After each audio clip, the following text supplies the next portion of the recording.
Hi, this is Tom Jacobs from tdjacobs.com and healingsuicide.com. I'm an evolutionary astrologer and energy worker in a channel. And I do lots of different kinds of healing work, including readings, including having some natal reports, including the Chiron Natal Report, which is applicable to this topic today. I want to be clear that natal reports are pre-written. They're not live readings. They're not me typing a reading for you. They're pre-written. I've written over 90,000 or 100,000 words or whatever. Then I piece together the parts that are applicable for you. So if you opt to get the Chiron Natal Report and you're surprised it's not a synthesis of your entire chart, don't be surprised.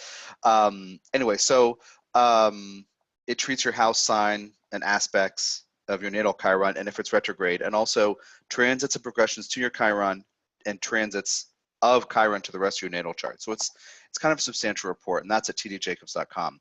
Now this video today is one in a series. I've gotten some requests for this. I did half the Chiron sign videos and got distracted with 4 million other topics, but this is on Chiron and the sign of Cancer. And so I want you first, if you're not familiar with my take on Chiron, check out 2 other videos, which total about 35 or 38 minutes, but they really explain my unique take on Chiron. Most people talk about wounded or wounded healer, and I treat it as the energy antenna within your psyche. So if Venus is the relating function, you know, how do you relate to others? Jupiter is the belief and risk function, that part of your psyche. Chiron is the part of you that's sensitive to energy and emotion in other people. So the Chiron overview video and then the Chiron and energy management video, those 2 are really important intros to this topic. So first of all, the energy antenna, right? Working through the lens of feeling, the lens of Cancer, ruled by the moon, of course. And so any planet working through the lens of Cancer will not just feel emotionally, but also respond emotionally. Now, in my Chiron teaching, that's normal for Chiron also. But the mode of Cancerian response, processing emotion, is one of the things that gets really relevant here, talking about Chiron and Cancer.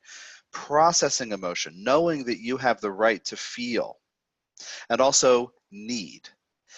Planet working through the lens of Cancer seeks safety and security. And so Chiron there, this marker of woundedness, or I fear being rejected if I seek this or behave this way.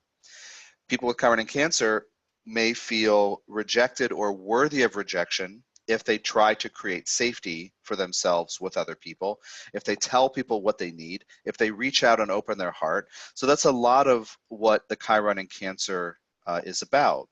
So do you have the right to feel what you feel? The little baby didn't feel that way inside you if you have Chiron and Cancer.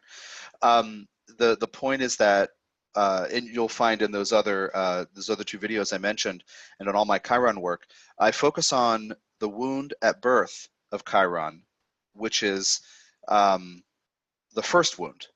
Everybody else seems to focus on the inadvertent wounding by the poisoned arrow, and the circumstances differ in different tellings of the story, but the point is that he can't die, so he is suffering because he's immortal. He's suffering, and then he figures out a way to trade his immortality for Prometheus, who's being punished with the giant bird eating his liver out every day, and then it grows back. And anyway, so Chiron, that wounded is a distraction, as my other videos will tell you, but the first wound is the rejection at birth. So if you have Chiron and Cancer, whatever house it's in your chart, as a young child, you felt unsafe, tried to create safety, or appealed to somebody else to make you feel safe, or just felt, you know, that you weren't safe, and maybe you literally weren't safe. But the point now is that you may fear, if you try to make yourself safe, if you reach out and tell someone you need something. Look, I'm scared is something that a human might tell another human, right, in various circumstances. With Chiron and Cancer, you might feel that you don't have the right to do that, or you're going to be rejected if you express your feelings or deal with your emotions in that way. Now, I talk in my Chiron book and the Chiron report about getting beyond the false dichotomy of wounded and wounded healer that is so prevalent in astrology, and get to the place where we can accept our sensitivity. Because with Chiron and Cancer, you are hypersensitive. to how others react to you expressing your needs. You're hypersensitive to how I'm going to say it again, to how others react to you expressing your needs. And you probably have found over the course of your life many times, until you just stop acting like you're human, maybe, you might have found out again and again that others aren't available to help you, make you feel safe, feed you, not being smart alecky about that, like planet in Cancer receives love through food, so the sense of safety and nurturing and support and belonging is another part of it. If you try to belong somewhere, you might find you don't belong, or somebody says you don't belong. So you might feel that you are not worth love through this lens of Cancer.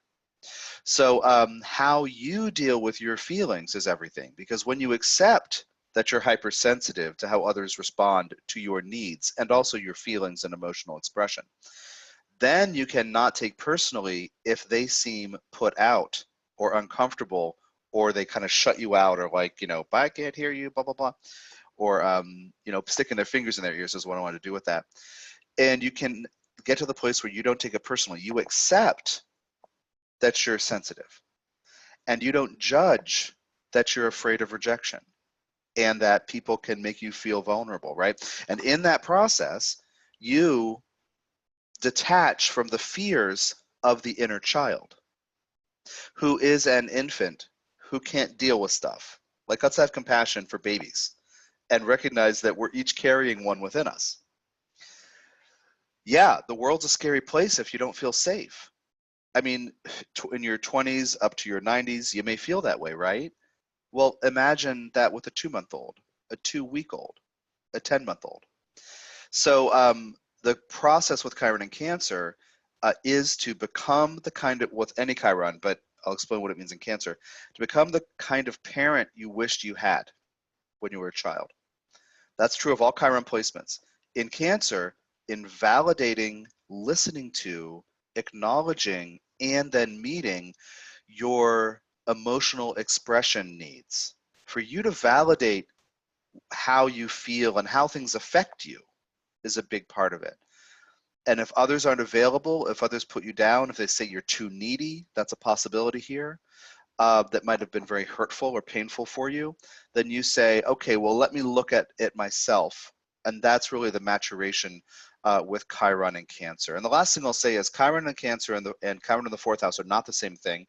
Houses and signs are not the same thing. But check out the Chiron in the 4th house.